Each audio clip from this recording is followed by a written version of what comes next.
Hello friends, welcome to Remain this kitchen. இன்னைக்கு நம்ம சமையல்ல ஒரு சூப்பரான ஹெல்த் ட்ரிங்க் தான் பார்க்க போறோம். அதாங்க பாதாம் பால் எப்படி பண்றதுன்னு பார்க்கலாம். சோ அதுக்கு முன்னாடி நம்ம சேனலை சப்ஸ்கிரைப் பண்ணாதவங்க சப்ஸ்கிரைப் பண்ணிக்கோங்க. பக்கத்திலே இருக்கிற பெல் ஐகானை மறக்காம கிளிக் பண்ணிக்கோங்க. வாங்க வீடியோக்குள்ள போகலாம். ஓகே ஃப்ரெண்ட்ஸ், பாதாம் மில்க் பண்ணுறதுக்கு நான் ஒரு 30 பாதாம் எடுத்திருக்கேன். நல்லா ஊற வச்சு தோல் நீக்கப்பட்ட பாதாம் எடுத்துக்கோங்க. பாதாம் வந்து நீங்கள் நைட்டே ஊற வச்சுட்டிங்கன்னா ஈஸியாக அதோட தோல் ரிமூவ் பண்ணிக்கலாம். அதை விட ரொம்ப ஈஸியாக நல்லா கொதிக்கிற தண்ணியில் ஒரு 2 ஹவர்ஸ் நீங்கள் போட்டுட்டிங்கன்னா ஆஃப்டர் 2 ஹவர்ஸ் நமக்கு ஈஸியாகவே அந்த ஸ்கின்னை வந்து பீல் பண்ணி எடுத்துக்கலாம். இப்போ ஊற வச்ச இந்த 30 பாதாமை நல்லா ஃபைனாக நமக்கு பிளெண்ட் பண்ணி எடுத்துக்கலாம். ஓகே ஃப்ரெண்ட்ஸ், இப்போ நம்ம ஊற வச்ச பாதாம் எல்லாமே மிக்ஸி ஜாரில் ட்ரான்ஸ்ஃபர் பண்ணிக்கலாம். இது கூடவே ஒரு 1/2 கப் அளவுக்கு பால் ஆட் பண்ணிக்கோங்க.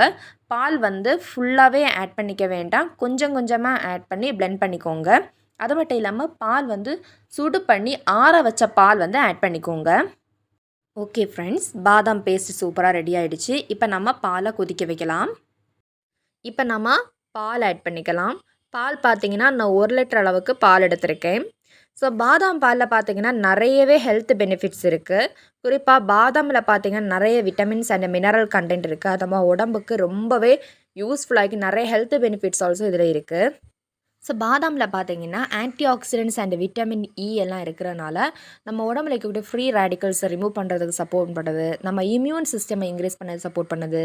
அது மட்டும் இல்லாமல் பார்த்திங்கன்னா இதில் இருக்கக்கூடிய விட்டமின் இ வந்து நம்ம ஸ்கின்னை வந்து எப்போவுமே இளமையாக வைத்துக்கொள்ள சப்போர்ட் பண்ணுது. ஓகே ஃப்ரெண்ட்ஸ், இப்போ பால் நல்லா கொதிக்கணும். கொதித்து நல்லா பொங்கி வர ஸ்டேஜ் வர வரைக்கும் நம்ம வெயிட் பண்ணிக்கலாம். ஓகே ஃப்ரெண்ட்ஸ், பால் பொங்கி வர ஸ்டார்ட் ஆகிடுச்சு. இப்போ நம்ம ஸ்டவ்வை டர்ன் ஆஃப் பண்ணி பால் இந்த மாதிரி ஒரு ஸ்பூனால் லைட்டாக கிளறி விட்டுக்கோங்க. அப்புறமா நம்ம ரெடி பண்ணி வச்சுருந்த பாதாம் பேஸ்ட்டு இந்த பாலில் ஆட் பண்ணிக்கலாம். ஆட் பண்ணதுக்கப்புறமா லைட்டாக இந்த மாதிரி கிளறி விட்டுக்கோங்க. இப்போ இது கூடவே தேவையான அளவு சர்க்கரை ஆட் பண்ணிக்கலாம். இது கூடவே கொஞ்சமாக ஏலக்காய் தூளையும் சேர்த்து ஆட் பண்ணிக்கோங்க. ஓகே ஃப்ரெண்ட்ஸ், சுவையான பாதாம் பால் ரெடி ஆகிடுச்சு.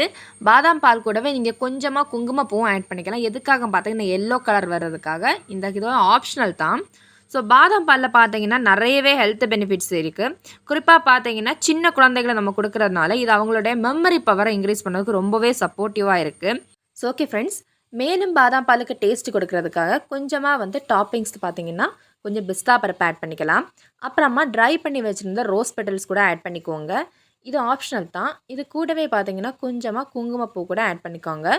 ஸோ ஓகே ஃப்ரெண்ட்ஸ், நீங்களும் இது மாதிரி சுவையான ஹெல்தி அண்ட் டேஸ்டியான இந்த பாதாம் மில்க் பண்ணி உங்கள் அனுபவத்தைங்க கமெண்ட்டில் மறக்காமல் ஷேர் பண்ணிக்கோங்க. இந்த வீடியோ உங்களுக்கு பிடித்திருந்தால் லைக் பண்ணுங்கள். மேலும் பல ரெசிபிஸ் பார்க்க நம்ம சேனலை சப்ஸ்கிரைப் பண்ணி பக்கத்தில் இருக்கிற பெல் ஐகானை மறக்காமல் கிளிக் பண்ணிக்கோங்க. தேங்க்ஸ் ஃபார் வாட்சிங். Taste is the best. Bye.